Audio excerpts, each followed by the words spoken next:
வணக்கம் ஃப்ரெண்ட்ஸ். இப்போ நான் வந்து கொஞ்சம் முருங்கைக்கீரை வச்சுருக்கேன். ஸோ இந்த முருங்கைக்கீரை வந்து உடம்புக்கு ரொம்ப இரும்பு சத்து அதிகமாக கிடைக்குது. முருங்கைக்கீரையில் எல்லா விதமான சத்துக்களுமே நிறைஞ்சிருக்கு. அதனால் இந்த முருங்கைக்கீரை எல்லாருக்குமே மிகப்பெரிய ஒரு மருத்துவ பலன்களை கொடுக்குது.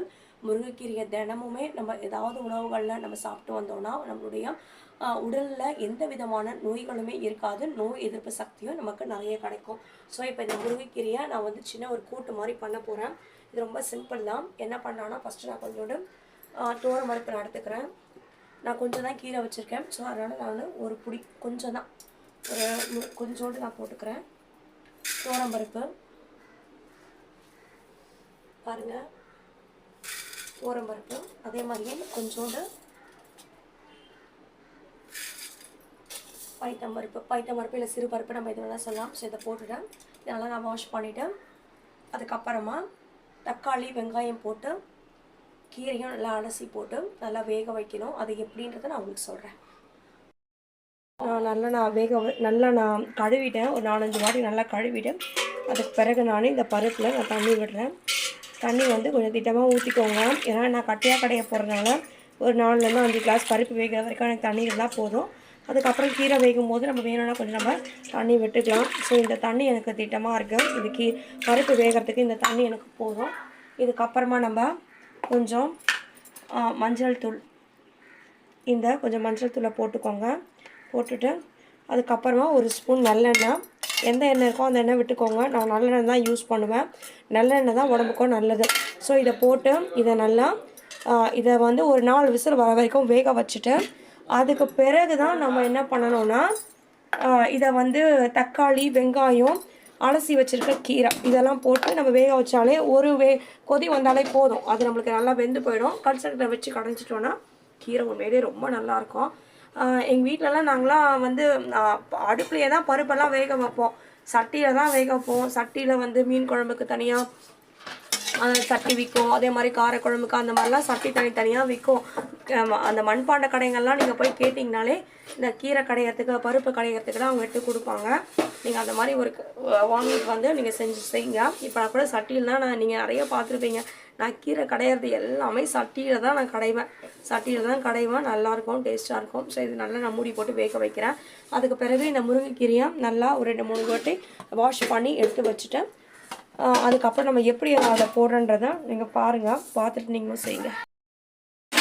இப்போ இந்த முருங்கீரை வந்து நல்லா வாஷ் பண்ணி நான் வச்சுட்டேன். எங்கள் வீட்லேயே மரம் வச்சுருக்கோம். இளங்கீரையாக இருந்துச்சு. இதனால நான் வாஷ் பண்ணி ஒரு 2 வாட்டி வாஷ் பண்ணி அப்படியே பார்த்தீங்கன்னா இந்த தக்காளி வெங்காயம் கட் பண்ணி வச்சுருக்கேன். இது வந்து சின்ன வெங்காயம். இந்த சின்ன வெங்காயம் எதுக்குன்னா கடுகு போட்டு நான் காஞ்ச அதனால வெறும் இந்த சின்ன வெங்காயம் வந்து உரிக்கிறதுக்கு கஷ்டமாக இருக்கும். இருந்தாலும் நீங்கள் சாப்பாட்டில் கடைசியாக எந்த குழம்பு வச்சாலும் கடுகு போட்டு இந்த 2 வெங்காயத்தை போட்டு வதக்கி இங்கே போடுங்க. 2 வெங்காயமும் தோல் உரிச்ச பூண்டையும் நசுக்கி போட்டு பாருங்கள். ரொம்ப டேஸ்ட்டாக வரும். வெந்துட்டுருக்கு, பருப்பு வெந்துட்டுருக்கோம். கேஸ் ஆஃப் பண்ணி இப்போ நம்ம வெளியில் எடுத்துகிட்டு வந்து அதுக்கு பிறகு நம்ம இந்த முருங்கைக்கீரையை போட்டு தக்காளி வெங்காயத்தை போட்டு தாளிக்கிறதுக்கு நம்ம போட்டு நல்லா வெந்துருச்சு. ஸோ 4 விசில் விட்டுருக்கேன். இந்த பருப்பு நல்லா இங்கே வெந்துருச்சு. சிறு பருப்பு, துவரம் பருப்பு, மஞ்சள் தூள் போட்டு கொஞ்சம் சிட்டிகா நல்லெண்ணெய் விட்டுருக்கேன். இப்போது நான் வந்து இந்த வெங்காயம் தக்காளி போட்டுட்டு இந்த புளி வந்து நான் தண்ணியில் வந்து நான் அலசிடுறேன். இங்கே பாருங்கள், புளியை வந்து தண்ணியில் அலசி தான் போடணும். இங்கே பாருங்கள், புளியை நான் ஒரு அலசிடுறேன். அலசிட்டு அதுக்கப்புறமா நான் புளி எடுத்து நான் போட்டுக்கிறேன். புளி எடுத்து போட்டுட்டு கீரை இருக்குது. இந்த கீரையை வந்து நம்ம 2-3 விசில் விட்டால் கண்டிப்பாக அது வந்து கசப்பாயிடும். ஸோ அந்த கீரையை வந்து நான்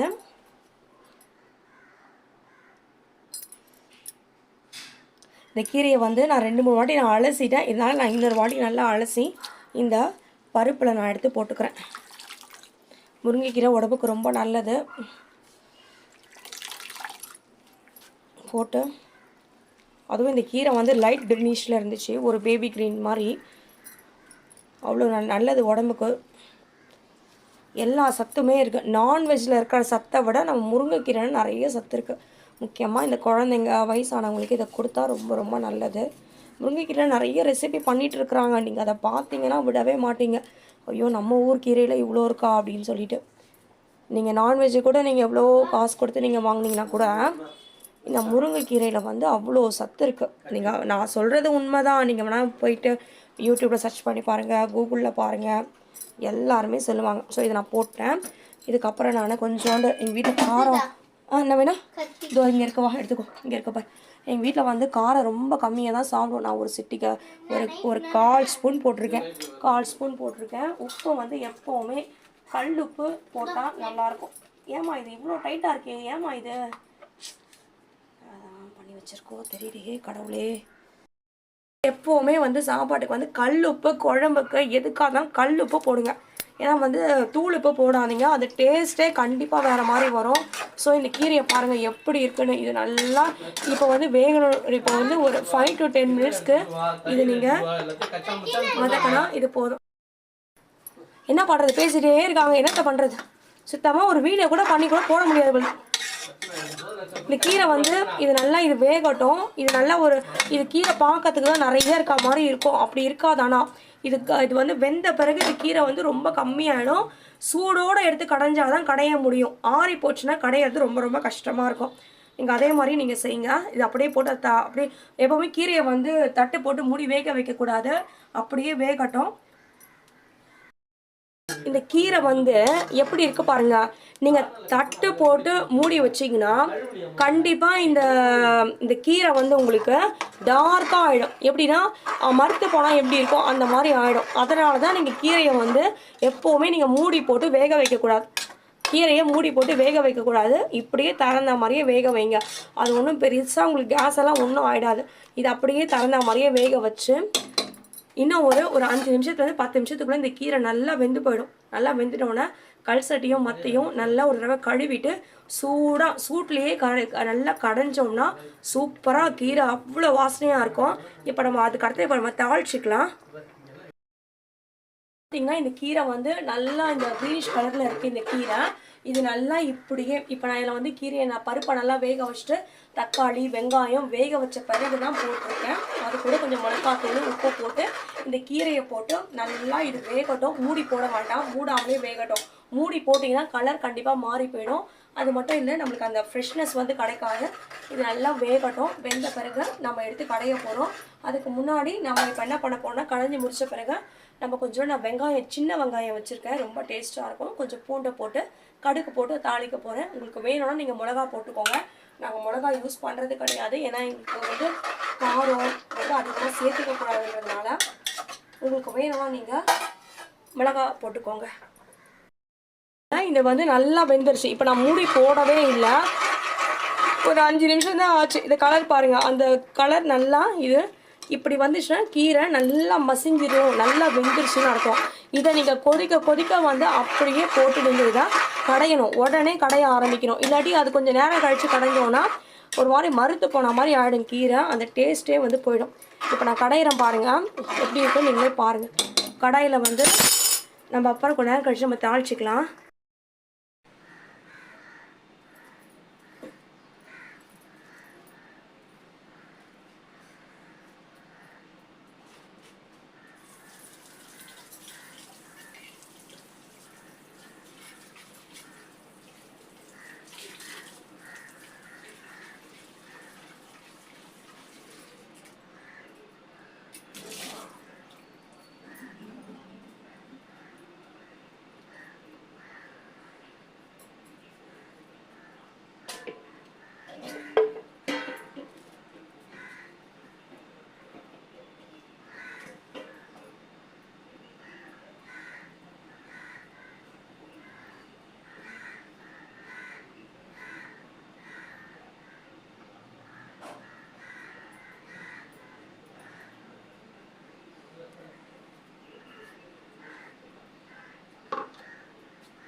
இப்போ இந்த கீரை வந்து நல்லா இங்கே கடைஞ்சாச்சு. ஸோ ரொம்ப டேஸ்ட்டாக இருக்குது. நான் பார்த்தேன், சாப்பிட்டு பார்த்தேன்.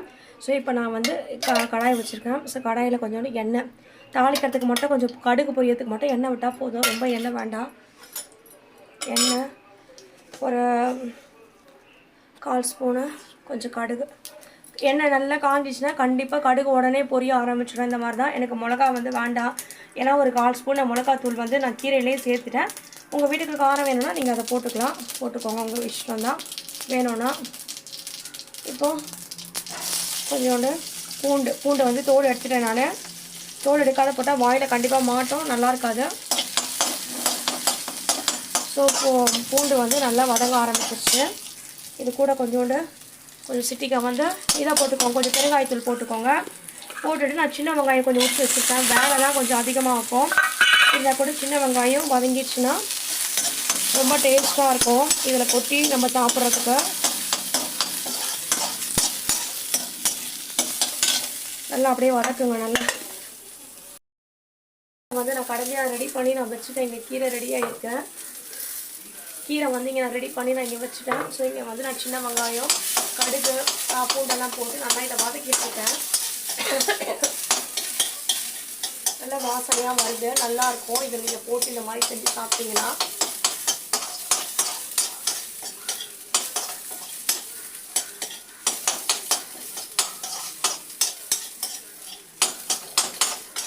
நல்லா இதை பார்த்தீங்கன்னா நல்லா கோல்டன் ப்ரௌன் கலரில் நல்லா வந்துருச்சு. ஸோ நான் கிட்ட காமிக்கிறேன்.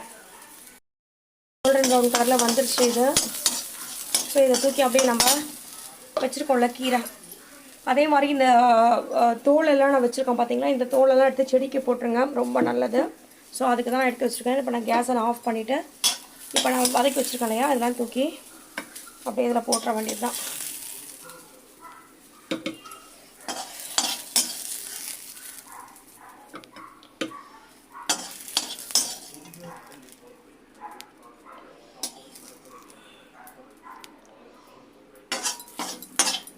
லட்சணா எழுந்து வர சொல்ல. லட்சணா சாப்பாடு ரெடி ஆகிடுச்சு. ரசம் வைக்கணுமான்னு கேட்டுக்கோ. கொஞ்சம் நேற்று வச்ச ரசம் கொஞ்சம் இருக்குது, அதில் கொஞ்சம் தண்ணி ஊற்றி கொதிக்க வச்சு தரலாமா, இல்லை ரசம் வேணுமான்னு கேட்டுக்கோ. ஸோ இந்த கீரை வந்து இல்லை கேட்டுக்கோங்க. எதுக்கும் ஒத்துக்கலன்னா என்ன பண்ணுறது, நான் வைக்கிறதா கூட வச்சு கொடுத்துருவேன். இந்த கீரை வந்து இது வந்து நல்லா பச்சை பசேல்னு நல்லா வந்திருக்கு பாருங்கள், சூப்பராக இருக்கும் உண்மையிலே. கீரை வந்து நீங்கள் சாப்பிட்டு பாருங்கள். நான் சொல்கிற மாதிரியே நீங்கள் செஞ்சு பாருங்கள். வீடியோ வேணால் கொஞ்சம் ஷேக் ஆகிருக்க வாய்ப்பு இருக்குது. ஆனால் கீரையில் வந்து எந்த மாற்றமும் இல்லை. நீங்கள் இது மாதிரி செஞ்சிங்கன்னா உண்மையிலே ரொம்ப சூப்பராக இருக்கும். நான் எந்த கலரும் ஆட் பண்ணல, எந்த ஒரு எடிட்டிங்கும் நான் பண்ணல, கலர் கொடுக்கல. நான் நேச்சுரலாக நான் எப்படி செய்வனோ நான் அதே மாதிரி தான் சொல்லியிருக்கேன். ஸோ உங்களுக்கு வந்து ஒரு நல்ல ரிசல்ட்டை கொடுக்கும், ரொம்ப நல்லாயிருக்கும். நீங்கள் கண்டிப்பாக நீங்கள் செஞ்சு சாப்பிடுங்க. இதே மாதிரி ரெசிபி வந்து உங்கள் வீட்லேயும் செஞ்சு எல்லாருக்குமே கொடுங்க, ரொம்ப நல்லது உடம்புக்கு. ஓகே,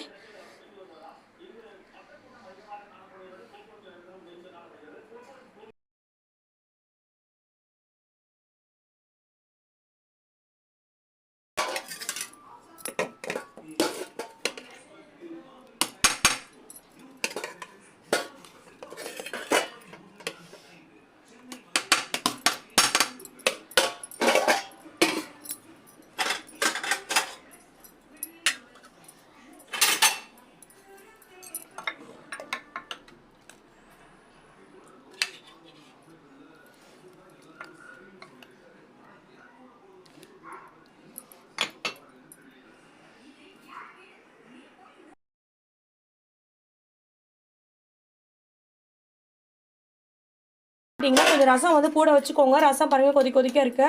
ஸோ மிளகு, சீரகம், 2 பூண்டு, தக்காளி வச்சு கொஞ்சம் அம்மியில் வச்சு அரைச்சிட்டு புளியை கொஞ்சம் நல்லா கழுவிட்டு ஊற வச்சுட்டு இதை போட்டு கொஞ்சம் உப்பு, மஞ்சள் தூள் போட்டு தண்ணி ஊற்றி நல்லா கரைச்சிட்டு கொதிக்க வச்சுடுங்க. கடுகு போட்டு தாளிச்சிடுங்க. அவ்வளோதான், ரசம் கொதிக்க உங்களுக்கு ரசமும் ரெடி ஆகிடுச்சு.